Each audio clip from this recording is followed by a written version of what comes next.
നബി സല്ലല്ലാഹു അലൈഹി വസല്ലം തങ്ങൾ അന്ത്യനാളിന്റെ അടയാളങ്ങളാണ് പറഞ്ഞിട്ടുള്ളത്. അതിൽ നിന്നാണ് നിങ്ങൾ കാര്യങ്ങൾ മനസ്സിലാക്കേണ്ടത്. 2-3 അടയാളങ്ങളൂടെ ഞാൻ പറയാം.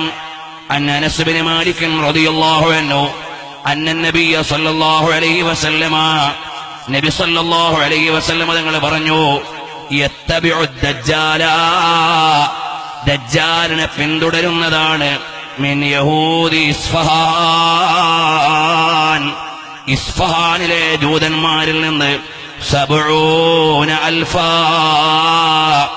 70,000 ആളുകൾ ദജ്ജാലിനെ പിന്തുടരുന്നതാണ്. അലൈഹിമുത്തയാലിസ,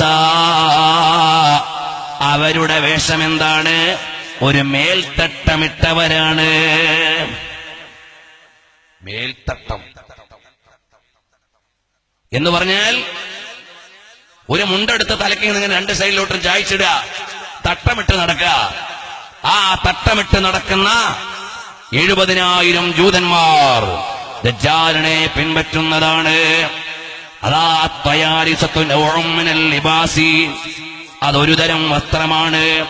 യുൽബസു അലർ റഅസി, തലയുടെ മേലെ ഇടുന്നതാണ്. വയുസ്ദലു അലാ ബഖിയത്തിൽ ബദനി, 2 ഭാഗത്തേക്കും ഇങ്ങനെ തൂക്കിയിടുന്നതാണ്. വമുഫ്രദുഹു തൈലസാൻ, അഥവാ നമ്മൾ വെള്ളിയാഴ്ച ഖത്തീബ് സുന്നത്തായിട്ടും തൈലസാൻ ഇടണം. തലപ്പാവിന്റെ മേലെ കൂടി ഒരു തട്ടമെടുത്തിങ്ങനെ ഇടണം. ഇന്ന് ചില ആളുകൾ ഇതൊരു പരിഷ്കാരമായി തലപ്പാവിനെ മാറ്റിവെച്ച് തട്ടമിട്ട് നടക്കുന്നുണ്ട്. ഞാൻ ഈ ഹദീസ് വായിച്ചങ്ങ് പറയുകയല്ലാതെ ആരെയും ഒന്നും പറയാൻ ഞാനില്ല. പക്ഷേ ഒരു കാര്യമുണ്ട്, നബി സല്ലല്ലാഹു അലൈഹി വസല്ലം തങ്ങൾ പറഞ്ഞ ജൂതന്മാരുടെ, ദജ്ജാലിനെ പിൻപറ്റുന്ന ജൂതന്മാരുടെ ലക്ഷണത്തിൽ എണ്ണിയിട്ട് ബഹുമാനപ്പെട്ട അബ്ദുറഹ്മാൻ അൽ ഉറൈഫി അദ്ദേഹത്തിന്റെ അന്ത്യനാടിനെ പരിചയപ്പെടുത്തുന്ന ഗ്രന്ഥമുണ്ട്. ആ ഗ്രന്ഥത്തിൽ അദ്ദേഹം ഫോട്ടോ അടക്കം കൊടുത്ത് 253-ാമത്തെ പേജിൽ നിഹായത്തുൽ ആലം അശ്റാത്തു സഅത്തിൽ സുഗ്റാ വൽ കുബ്രാ എന്ന ഗ്രന്ഥം സചിത്രമായി ഖിയാമത്ത് നാളിനെ വിശദീകരിക്കുന്നതാണ്. ഇതിന്റെ 253-ാമത്തെ പേജിൽ ആ തട്ടത്തിന്റെ ഫോട്ടോ അടക്കം കൊടുക്കുന്നത് കാണാം.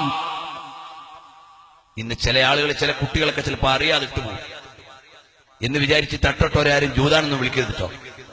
അത് ഇതുകൊണ്ട് ഉദ്ദേശിച്ചിട്ടില്ല, ഞാൻ പറഞ്ഞിട്ടില്ല. മറിച്ച് നമ്മൾ അറിയാതെ അത്തരം സംസ്കാരത്തിലേക്ക് പോകാൻ പാടില്ല. കാര്യത്തിന്റെ ഗൗരവം അറിയാതെ വീഴാൻ പാടില്ല.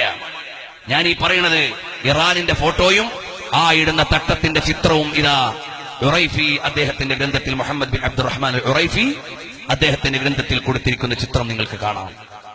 ഇതുപോലെ ആളുകൾ പല സംസ്കാരത്തിലേക്കും പോവാൻ നബി സല്ലല്ലാഹു അലൈഹി വസല്ലം തങ്ങൾ പറഞ്ഞില്ലേ, യതത്തബിഅന്ന സനനല്ലദീന മിൻ ഖബലികും ശിബ്റൻ ബിശിബ്റാ, മുഴത്തോട് മുഴം, ചാണോട് ചാൺ ജൂതന്മാരെയും ക്രിസ്ത്യാനികളെയും പിൻപറ്റുന്ന ഒരു ജനത വരും. മഅദല്ലാഹ്, അല്ലാഹു നമ്മളെ കാത്തുരക്ഷിക്കട്ടെ. അപ്പൊ നമ്മൾ സൂക്ഷിക്കണം. ചില ആളുകൾ തലപ്പാവ് തട്ടിക്കളഞ്ഞിട്ടാണ്, തലപ്പാവിനെ മാറ്റിവെച്ചുകൊണ്ട് ഇത്തരം വേഷത്തിലേക്ക് മാറുന്ന ആളുകളുണ്ട്. അങ്ങനെ അതിൽ പെട്ടുപോകാൻ പാടില്ല. മുത്തഅല്ലിമീങ്ങളോട് പ്രത്യേകം പറയുകയാണ്, വേണ്ടുന്നതാ പുരുഷൻ തലയിൽ കെട്ട്, അവനത് കിരീടം എന്നലിയെ തൊട്ട്, കെട്ടുന്നതും നിന്നിട്ട് തന്നാകേണ്ടതാ, ഇരുന്നിട്ട് സയ്യിദുനാലി കെട്ടാത്തതാ, നബിക്കുള്ള തൃക്കൈ കൊണ്ട് തലയിൽ കെട്ട്, കെട്ടിക്കൊടുത്തിട്ടലിയ ഖൈബറിൽ വിട്ട്, അതിനാൽ ഫത്ഹുണ്ടായതും അറിവുള്ളതാ, തബറാനി തന്നെ റിവായത്തും ഇത് ചെയ്തതാ. ഇതുപോലെ തുഹഫയിലുണ്ട് 2-ാം ഭാഗമിൽ 475 പേജ് അവസാനമിൽ. ഇങ്ങനെ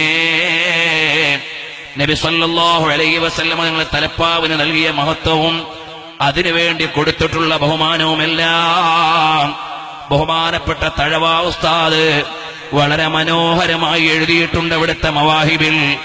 പ്രിയമുള്ള മുത്തഅല്ലിമീങ്ങളെ, നിങ്ങളത് വായിച്ചു നോക്കണം. നമ്മുടെ ജീവിതത്തിൽ അത്തരം നല്ല നല്ല ചര്യകളാണ് വരേണ്ടത്. ഏതെങ്കിലും ചില പരിഷ്കാരങ്ങളുടെ പിന്നാലെ പോയി സുന്നത്തിനെ മറക്കാൻ പാടില്ല. അള്ളാഹുവിന്റെ ദീനിന്റെ ചിഹ്നങ്ങളെ മറക്കാൻ പാടില്ല. ഹബീബായ സല്ലല്ലാഹു അലൈഹി വസല്ലം തങ്ങൾ പറഞ്ഞ ഒരു മുന്നറിയിപ്പ് ഞാൻ വായിച്ചെന്നേ ഉള്ളൂ. വളരെ ശ്രദ്ധയോടെ ഇതറിയണേ. അനസ് ബിൻ മാലിക് തങ്ങളിൽ നിന്നുള്ള നിവേദനമാണ്. ബഹുമാനപ്പെട്ട ഇമാം മുസ്ലിം ഉദ്ധരിച്ചതാണ്. റഹിമഹുമുല്ലാഹ്.